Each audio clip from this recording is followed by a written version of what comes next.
ఎందుకంటే మా కార్యకర్తలు నిరుత్సాహంతో మళ్ళీ ఊరికి పోతారు నేను మాట్లాడకపోతే. సార్ వచ్చిండు, పెద్దసారి చెప్పినట్టే మాకు చదువు చెప్తే ఏం లాభం,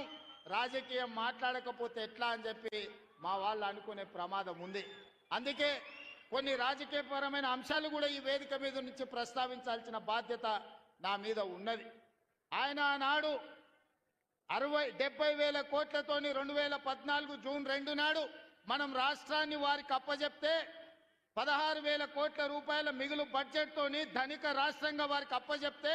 10 ఏళ్లు తిరిగే లోపల 7 లక్షల కోట్ల రూపాయల అప్పులు చేసి ధనిక రాష్ట్రాన్ని దివాలా రాష్ట్రంగా చేసి చివరికి రైతు బంధు పథకాన్ని కూడా ఇవ్వకుండా ఎన్నికలను అడ్డం పెట్టుకొని పారిపోతే నేను ముఖ్యమంత్రిగా బాధ్యత చేపట్టిన ఎంబడే ఆయన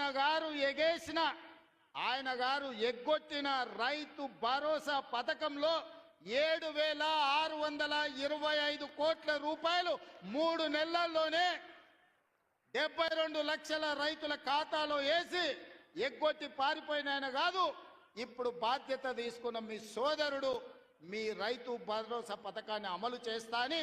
ముఖ్యమంత్రిగా అధికారం చేపట్టిన 3 నెలల్లోనే